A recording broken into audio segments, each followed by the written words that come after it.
What do these 7 European nations have in common? Yes, they're all integral parts of the European Union. Yet they share another unique characteristic. None of them use the euro as their currency, opting instead to hold on to their own. But here's where it gets interesting. According to the EU treaties, 6 of these countries are obligated to join the Eurozone and adopt the euro, eventually. The exception? Denmark, which proudly negotiated its opt-out in 1992. So take Sweden, for example, a stalwart member of the EU for nearly 3 decades, who in theory is supposed to join the euro. Yet they've skillfully sidestepped this commitment without an official opt-out. Meanwhile, Bulgaria, one of the EU's newest members, is ambitiously aiming to join the Eurozone by next year, in 2025. So who will join next? We'll rank them from 1 to 6 and determine whether we'll see Bulgaria, or perhaps a surprise contender, emerge as the proud new Eurozone member next year. Now, before we dive into our countdown, let's crack the code on how a country gets the golden ticket into the Eurozone club.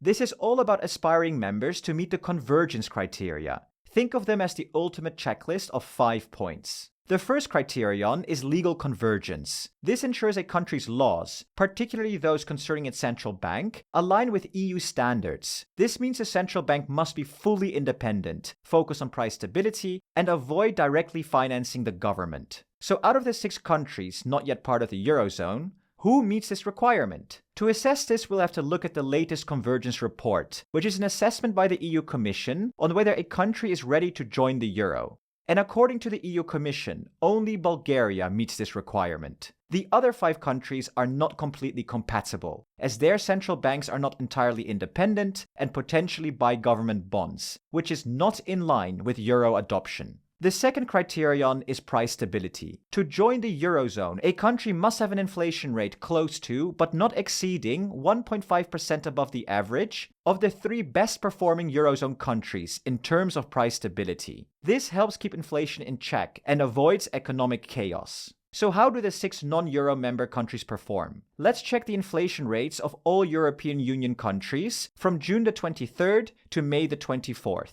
According to the European Commission, the best performing countries are the Netherlands, Italy, and Latvia, with an average inflation rate of 2.6%. The EU excluded these countries here from the calculations, saying that their extraordinary low rates were outliers. A bit odd, but hey, it's the EU. Taking the 2.6% and adding the 1.5 percentage points leeway, the maximum allowable inflation rate is 4.1%. This means that only Sweden from our euro candidates meets this requirement. The others have inflation rates that are simply too high. Take Hungary, for instance. They've got a lot of work to do to get their inflation under control. The third criterion is good public finances. More specifically, limited government public debt and a controlled budget deficit. Firstly, countries must keep their debt below 60% of GDP. Now here's the kicker. Several Eurozone members, like Italy and France, don't follow this rule themselves, with their debt levels soaring past 100%. The Eurozone's average debt is a whopping 90.3%, way above the 60% guideline.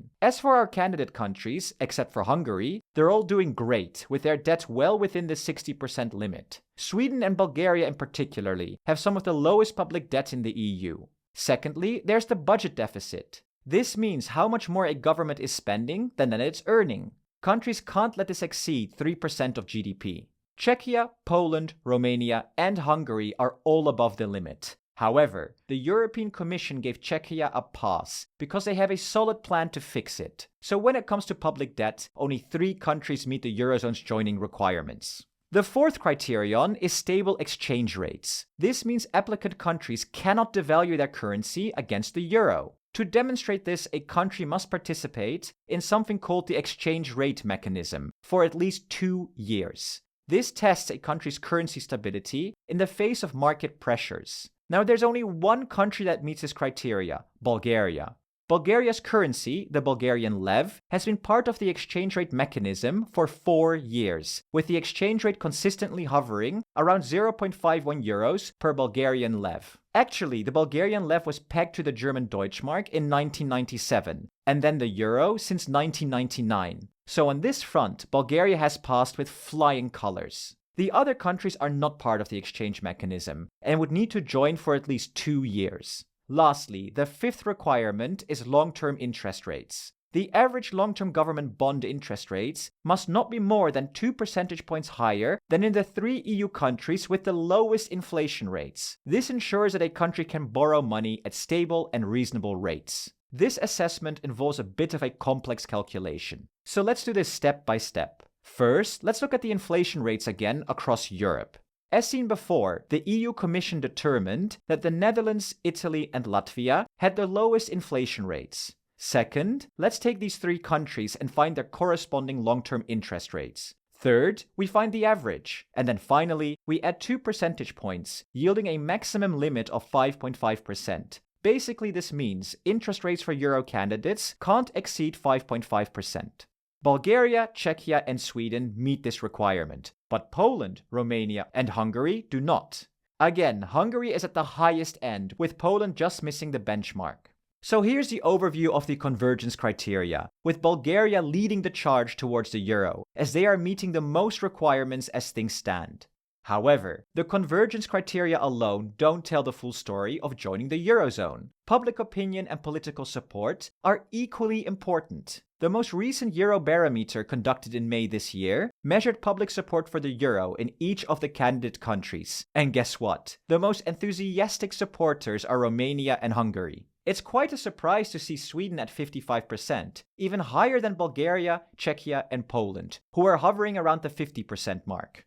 And lastly, what about political support? Despite Poland's new pro-EU government, they haven't changed their stance on the euro. Their finance minister recently stated that Poland is not ready to adopt the euro, emphasizing that the zloty helped avoid recession during the global financial crisis. In Romania, there's a lot of political support, targeting euro adoption in 2026, although the prime minister has recently downplayed expectations. There's also a lot of political support in Bulgaria, targeting adoption even earlier, next year in 2025 in fact. As for Hungary, Orban often cites the drawbacks of adopting the euro, suggesting it could slow down Hungary's development. The Hungarian National Bank's governor stated last June that Hungary would only consider the euro once it reaches 90% of the EU's average development level. According to Eurostat, Hungary is currently at 75%, indicating that this could still take some time. As for Czechia, the current coalition government is divided on euro adoption. Prime Minister Petr Fiala has long been skeptical of the single currency and has ruled out starting euro accession talks until the country's next general election in late 2025, stating that the Czech economy is not yet ready for the euro.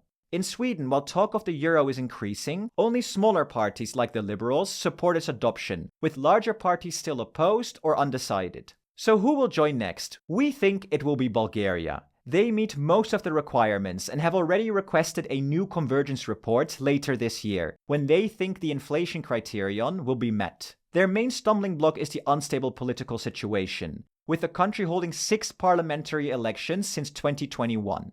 But honestly, after Bulgaria, it's anyone's guess. However, we do believe Sweden might be a dark horse, as public support is growing, and there's more discussion about the pros and cons within the government than before. And Poland is probably the least likely, as they are not meeting the requirement and there's simply little interest. But what do you think? Let us know in the comments. Thank you to our contributors and thank you for watching. And please subscribe and like the video if you enjoy the content. And if you want to support us further, please sign up to Patreon. Until next time.